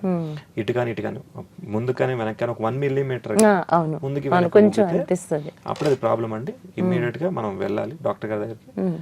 ఇమ్మీడియట్ గా వెళ్ళినట్టయితే కానీ దాని సొల్యూషన్ దొరుకుతుంది. మళ్ళీ అది గ్రేడ్ 2కి వెళ్ళినాం, ఇంకో 1 millimeter ఎక్స్టెండ్ అయినాం అప్పుడు ప్రాబ్లం అవుతుంది. గ్రేడ్ 3 అంటే ఫాల్ ఆఫ్, మన 9 ఊడొచ్చేస్తుంది. That small force is enough. తుమ్మితే కూడా ఫోర్స్ వచ్చేస్తుంది. Okay okay. అంటే ఒకప్పుడు వీళ్ళు రిచ్ పీపుల్ అని చూపించుకోవడానికి అనుకోవచ్చు. అంటే ఇప్పుడు చూద్దామంటే ఇప్పుడు కనిపించట్లేదండి. ఒకప్పుడు చూస్తే కనుక ఎవరికైనా పన్ను ఊడింది అని అంటే ప్రత్యేకంగా ఫ్రంట్ సైడ్ అయితే కనుక గోల్డ్ పన్ను పెట్టించుకునేవారు. అది నేను చూసిన సందర్భాలు కూడా ఉన్నాయి. ఇప్పుడు ఎవరు కూడా పెట్టించుకోవట్లేదు, ఎందుకంటే అక్కడ మన పన్ను ఊడిపోయిందని తెలిసి పెట్టించుకోవట్లేదా, లేకపోతే ఎందువల్ల పెట్టించుకోవడం లేదు తెలియట్లేదు. కానీ అంటే దానివల్ల ఏంటి అండి, అది వాళ్ళు చూపించుకోవడానికేనా, లేకుంటే అది పెట్టుకోవడం వల్ల ఏమైనా బెనిఫిట్ ఉందా? అంటే యూజువల్ గా అండి ఇప్పుడు ట్రీట్మెంట్స్ అన్ని కూడా ప్రతి పేషెంట్ కూడా ఏం కోరుకుంటున్నారంటే అసలు నేచురాలిటీ కోరుకుంటున్నాం. మనకు తెలియొద్దు మనం ట్రీట్మెంట్ చేసుకున్నామని. సో మా రాయల్ డెంటల్ క్లినిక్ లో మేము ఏం చేస్తామంటే we keep every patient data confidential. ఒక ఫోటోగ్రాఫ్ కానీ వాళ్ళ డేటా కానీ అక్కడ పబ్లిసిటీ చేయడానికి అడ్వర్టైజ్ చేయడానికి చేయమండి. ఎందుకంటే మనం చేసే ట్రీట్మెంట్ ఏదైతే ఉంటుందో, ఇప్పుడు గతంలో బాగా డబ్బున్న వాళ్ళు ఏం చేశారు, గోల్డ్ పళ్ళు పెట్టుకున్నారు. ఇప్పుడు ఎఫోర్డబిలిటీ ఉంది, చేయించుకోవాలని ఇంటెన్షన్ ఉంటే ఈఎంఐలో పెట్టైనా సరేనండి. సిర్కోనియాలో మోనోలిత్ అనే మెటీరియల్ ఉంటుందండి. ఇది చాలా పల్చగా వస్తుందండి, చాలా high resistance compressive strength with sold చేస్తుంది. ఇలాంటి క్రౌన్స్ కంప్లీట్లీ న్యాచురల్ అండి. They blend your with opposite. అసలు ఇంకొక డాక్టర్ గారు మనం చేసిన ట్రీట్మెంట్ ఇంకో డాక్టర్ గారు చెప్పాలన్నా సరే 10 నిమిషాలు ఎగ్జామిన్ చేయాలండి, చేసి చెప్పాలి. సో కంప్లీట్ గా బ్లెండ్ అయిపోతుందండి. సో దీనివల్ల మేము చేస్తామంటే we keep every patients data confidence. అందరూ కోరుకుంటున్నారు privacy. So ethics of a doctor కూడా అదే ఉంటుంది. సో ఇంకోటి మీరు అడిగినట్టుగా బంగారం పెట్టుకున్నారు. ఇప్పుడు మీరు వెనకటి రోజులకు వెళ్తే కనుక డెంటల్ ఫిల్లింగ్స్ ఏవైతే ఉన్నాయో సిల్వర్ కానీ లేకపోతే గోల్డ్ తో కానీ ఉంటాయండి. అంతకుముందు అమాల్గం వాడేవాళ్ళు, అవే ఎక్కువ నడిచాయి. సో అందరికి చాలా మందికి అవి ఉండేవి. సో కంపేర్ టు ఆ బ్లాక్ కలర్ పెట్టుకునే కంటే కూడా ఈ గోల్డ్ డబ్బున్న వాళ్ళు పెట్టుకుంటారు to show off or something. And ఇంకోటి అంటే గోల్డ్ ఒక ప్రాపర్టీ ఉంటుంది, gold is very very inert అనమాట. అసలు దేంతో రెస్పాండ్ అవ్వదు. మనం ఎందుకు గోల్డ్ ఆర్నమెంట్స్ పెట్టి చేయించుకుంటాము, ఎందుకంటే ఎవరికి సైడ్ ఎఫెక్ట్ ఉండదు, రియాక్ట్ అవ్వదు. సో కాబట్టి లైక్ వైజ్ మనం ఓరల్ క్యావిటీలో గోల్డ్ పెట్టినా కానండి దేంతో రియాక్ట్ కాదు, కాబట్టి మనం హెల్దీగా ఉంటాం. ఇప్పుడైతే కనుక దాని ప్లేస్ లో సిర్కోనియా మోనోలిత్ వాడుతున్నారండి. ఈ మోనోలిత్ అనేది స్పెషల్ గా అమెరికా నుంచి వస్తుంది. అది మీకు అంచుమించుగా సేమ్ గోల్డ్ లానే అంతే కాస్ట్ అవ్వచ్చు అంటారేమో. అంతే కాస్ట్ అవుతుంది, అంచుమించుగా అదే కాస్ట్ అవుతుంది. కంపేర్ టు కొంచెం తక్కువే అవ్వచ్చు. కానీ ఈవెన్ గోల్డ్ కంటే కూడా, గోల్డ్ ప్రాపర్టీస్ కంటే కూడా మీరు మోనోలిత్ సిర్కోనియా మీరు ప్రాపర్టీ చూస్తే కనుక మీకు చాలా రిజల్ట్స్ బాగుంటాయండి. నచ్చిన ఫుడ్ తినచ్చు. అన్నిటికంటే మరి ముఖ్యంగా ఎవ్వరూ చెప్పలేరు, no one identifies. And it comes with long 15 years warranty, 20 years వారంటీతో వస్తుంది. ఒక్కసారి చేయించుకుంటే లైఫ్ టైం ఉండిపోతుంది అది. అండ్ సిర్కోనియా ఆల్సో దేంతో రియాక్ట్ అవ్వదు, బాడీ ఫ్లూయిడ్స్ తో దేంతో రియాక్ట్ అవ్వదు. And very light weight. Amit గారు, ఇప్పటి వరకు మనం చాలా రకాల ఎన్నో టాపిక్స్, ఎన్నో డిస్కషన్ జరిగినాయి కదా. ఎన్నైతే మీరు ఇప్పటి వరకు చెప్పారో ట్రీట్మెంట్స్ ఉన్నాయో అవన్నీ రాయల్ డెంటల్ క్లినిక్ లో ఆ ట్రీట్మెంట్స్ ప్రతి ఒక్కటి మీరు చేయడం జరుగుతుందా? ఖచ్చితంగా 100%. అంటే ఇప్పుడు బయట వాళ్ళకన్నా మీ దగ్గరికి వస్తే, ఎందుకంటే మన ఛానల్ ప్రోగ్రామ్ చూసి చాలా మంది ప్రాబ్లం ఫేస్ చేస్తూ ఉంటారు, అట్లాంటి వాళ్ళు రావాలి అనుకునే వాళ్ళకి మీ దగ్గర అందరూ వచ్చి అందుబాటులోకి ఇవ్వగలుగుతారా మీరు? ఖచ్చితంగా అండి. అంటే ఇప్పుడు రాయల్ డెంటల్ క్లినిక్ లో ఫస్ట్ నుంచి కూడా అన్ని రకాల ట్రీట్మెంట్స్ అనేవి ఆ ఎక్స్పర్ట్ డెంటిస్టుల చేత చేయడం జరుగుతుంది. అంటే స్పెషాలిటీ వైజ్ ఏ స్పెషాలిటీ, ఏ ట్రీట్మెంట్, ఏ స్పెషాలిటీ డాక్టర్ హ్యాండిల్ చేయాలో వారే హ్యాండిల్ చేస్తారండి. సో అండ్ మనం ఏంటంటే చేసినాక పోస్ట్ ట్రీట్మెంట్ ఫాలో అప్ ఇస్తాము. సో ఫాలో అప్ ఏంటంటే 5 years దాకా కూడా మీకు చెప్పినట్టుగా ప్రతి ఒక్కరికి కూడా వాళ్ళకి మన వాళ్ళు ఫోన్ చేసి సరే మీరు ట్రీట్మెంట్ చేసుకున్న 6 months అవుతుందండి, ఒకసారి విజిట్ చేయండి. అంటే మెజారిటీ 50% ఆఫ్ ద పేషెంట్స్ ఆరండి వాళ్ళ బండ్లో వాళ్ళు ఉంటారు, నాకేం ప్రాబ్లం కదా ఎందుకు వెళ్ళాలి, బట్ శ్రద్ధ తీసుకుని వచ్చే వాళ్ళు కూడా ఉంటారండి. సర్వీస్ ప్రకారంగా బాగుంటుంది. సో అట్ ఎఫర్డబుల్ ప్రైస్ చేస్తాము. ఎందుకు మళ్ళీ అడుగుతున్నానంటే, ఏదైనా ఒక హాస్పిటల్కి వెళ్ళాలంటే ఆ పెయిన్ కంటే కూడా వాళ్ళు ఇచ్చే బిల్ చూసి ఆ బాధ ఎక్కువైపోతుంది పేషెంట్స్కి, చూస్తున్నాం. ఆ భయంతోనే ఏ ప్రాబ్లం ఉన్నా ఇంట్లోనే సాల్వ్ చేసుకుందాంలే అనుకుంటారు. అన్ని జరగడానికి కుదరదు, ఖచ్చితంగా మనం హాస్పిటల్కి వెళ్ళాల్సిందే. ఆ ట్రీట్మెంట్ చేయించుకుంటేనే ఇంకా పెద్ద ప్రమాదం నుంచి మనం తప్పించుకోవచ్చు. అందులోకి పంటి సమస్యలు అశ్రద్ధ చేశామంటే అది క్యాన్సర్ వరకు వెళ్ళే అవకాశం కూడా ఉంటుంది అంటారు. ఇంకొక చిన్న డౌట్ అండి, సాధారణంగా డాక్టర్స్ అనగానే మేము డాక్టర్స్ అని తిరగడానికి స్టెతస్కోప్ వేసుకుంటారా? ఎందుకంటే స్టెతస్కోప్ అనేది మేము ఐడెంటిఫై చేసేది కూడా దాంట్లోనే. డాక్టర్స్కి అది అవసరం ఉండదు, అయినా సరే కూడా మీరు కూడా స్టెతస్కోప్ వేసుకుంటారు. ఇప్పుడు వేసుకురాలేదు అనుకోండి, సాధారణంగా డాక్టర్ అనగానే నేను డాక్టర్ అని చూపించుకోవడానికి వేసుకుంటారా? డెంటల్ డాక్టర్కి స్టెతస్కోప్ ఎందువల్ల అవసరం అంటారు? ఇప్పుడు అందరూ కూడా అండి చిన్నప్పటి నుంచి జ్వరం వచ్చో దగ్గొచ్చో ఫిజిషియన్ దగ్గర వెళ్ళుంటాం. వెళ్ళినప్పుడు డాక్టర్ గారు ఏం చేస్తారు, స్టెతస్కోప్ పెట్టి చెక్ చేస్తారు, గాలి పీల్చమంటారు, వెరిఫై చేసి మందులు పంపిస్తారు. సో డెంటిస్ట్ వరకు వచ్చేటప్పటికండి డెంటిస్ట్ అన్ని కూడా అందరూ ఎక్కువ సర్జరీస్ చేస్తారు అన్నమాట. సో మనం వాడే డ్రగ్స్, ఎనస్థీషియా కానీ వాడే డ్రగ్స్ కానీ వీటి వల్ల రియాక్షన్స్ వచ్చే అవకాశం ఉంటుందండి, అలర్జీస్ వచ్చే అవకాశం ఉంటుంది. అండ్ ఏ పేషెంట్ కి ఎప్పుడైనా సరే ఎమర్జెన్సీ రావచ్చు, మెడికల్ ఎమర్జెన్సీ రావచ్చు. సో మన ట్రీట్మెంట్ చేస్తున్నంత సేపు కూడా పేషెంట్ ఆ డెంటిస్ట్ కంట్రోల్ లోనే ఉంటారు. సో వారికి ఏ ప్రాబ్లం అయినా సరే ఆ కన్సర్న్ డెంటిస్ట్ అటెండ్ చేయాల్సి ఉంటుంది. Respiratory system, cardiovascular system monitor చేయాల్సి ఉంటుంది అనమాట. సో కాబట్టి ఈ ఎక్కువ అలర్జీస్ కానీ ఇలాంటివి ఎనాఫ్లాక్సిస్ వచ్చే ఛాన్సులు ఉంటాయి. ఈవెన్ రీసెంట్ టైమ్స్ లో కూడా ఎనాఫ్లాక్సిస్ కేసులు విన్నాం. సో వాటి కోసం ఏంటంటే డ్రగ్ ఇచ్చినప్పుడు అండి స్టెతస్కోప్ పెట్టుకొని రెస్పిరేటరీ సౌండ్స్, కార్డియోవాస్కులర్ సిస్టమ్ ఎట్లా ఉంది, వాళ్ళ బీపీ, వైటల్స్ ఎట్లా ఉంది, ఇవన్నీ మానిటర్ చేసుకోవడానికి ఖచ్చితంగా ఒక సర్జరీ జరిగినప్పుడు స్టెతస్కోప్ ఇస్ అ మస్ట్ అండి. సో ఆ డ్రగ్ ఇచ్చినప్పుడు వాళ్ళ రెస్పిరేటరీ సౌండ్స్ బాగున్నాయి, బ్రాంకోస్పాజం ఏం వినిపించలేదు, క్లియర్ కట్ గా షోర్ షార్ట్ గా ఈ డ్రగ్ వీళ్ళకి సెట్ అయిపోయింది, హ్యాపీగా మనం ట్రీట్మెంట్ ప్రొసీడ్ చేసుకోవచ్చు. ఎందుకంటే మేము హాస్పిటల్కి వెళ్ళినప్పుడు జస్ట్ డెంటల్ క్లీన్ చేయించుకుందాం అని వెళ్ళినప్పుడు ఇది అవసరం లేదు కదా, అక్కడ వాళ్ళని అడగాలి అని అంటే ఏమనుకుంటారో, మళ్ళీ ఏం సమాధానం చెప్తారు. ఈ రోజు మీరు మాకు దొరికారు కాబట్టి మిమ్మల్ని అడిగాలని డిసైడ్ అయిపోయాను. ఓకే, ఖచ్చితంగా అదైతే అది అవసరం ఉంటుంది అంటారు. అలాగే ఇంకొకటి ఏంటంటే ఎత్తుపళ్ళు ఉన్న వాళ్ళకి కంచె వేసినట్టుగా పళ్ళకి మనం కంచె ఏదో చుట్టూ కంచె వేస్తారంటారు చూడండి, అట్లా అది వేయడం, దానిని మళ్ళీ ఒక 1 year వరకు దాన్ని భరించటం, ఇది కొంతకాలం క్రితం మనం చూస్తున్నాం. ఇప్పుడు అలా 1 year 6 months ఎంత లాంగ్ టైం అవసరం లేకోకుండానే చక్కగా ఎత్తుపళ్ళను సవరించవచ్చు, చాలా మంచి మంచి ట్రీట్మెంట్స్ వచ్చినాయి అంటున్నారు. వాటి గురించి చెప్పండి. అంటే ఇప్పుడు మీరు చూడండి, మీరు చెప్పినట్టుగా అంటే కొంచెం వెనకటి రోజు 5 years బ్యాక్ 10 years బ్యాక్ వెళ్తే కనుక ఖచ్చితంగా ఎత్తుపళ్ళు, వంకరపళ్ళు సరి చేసుకోవాలంటే ఈ బ్రేసెస్ వేసుకోవాలి. ఈ బ్రేసెస్ వేసుకుంటే ఇది స్లో ట్రీట్మెంట్, మంత్లీ ఒక విజిట్ ఉంటుందండి. అన్నిటికంటే ముఖ్యంగా గుచ్చుకుంటాయి, చాలా మంది పేషెంట్ డిస్కంఫర్ట్ ఫీల్ అవుతారు, కంఫర్ట్ గా వాళ్ళు అన్ని తినలేరు కూడా, తినలేరండి, బ్రషింగ్ విధానం క్లీన్ చేసుకోలేరు, అన్ని మారిపోతాయండి. సో అలా కాకుండా ఇప్పుడు లేటెస్ట్ గా ఏమవుతుందంటే ఎల్ఎన్ఎస్ వచ్చింది, ఇన్విజిబుల్ ఎల్ఎన్ఎస్ వచ్చిందండి. ఈ ఎల్ఎన్ఎస్ ఏంటంటే కంప్లీట్ గా ఇన్విజిబుల్ అండి, మన పళ్ళకి ఫిట్ అయిపోతుంది. సో గమ్స్ మీదకి వెళ్ళవు, సో గమ్స్ గుచ్చుకోవడం కానీ ఏమి ఉండదు. అన్నిటికంటే ముఖ్యంగా ఏంటంటే ఇవి తీసేయచ్చు, మన అవసరం తీసేసి బాక్స్ లో పెట్టుకోవచ్చు, మళ్ళీ వెంటనే పెట్టుకోవచ్చు. కట్టుడుబ్బలు ఎలా అయితే మనకి ఉండేదో అట్లా. ఇప్పుడు యూట్యూబ్ లో చాలా మంది మీరు చూస్తున్నామండి, వాళ్ళు పెట్టుకుని ఉంటారో మనకు తెలియదండి. అవును, సో పెట్టుకుని మాట్లాడొచ్చు కంఫర్టబుల్ గా. ఇప్పుడు అవి పెట్టుకున్నప్పుడు ఫుడ్ తినొచ్చు అంటారా, తినకూడదా? యూజువల్ గా అవి తీసే తింటారండి ఫుడ్.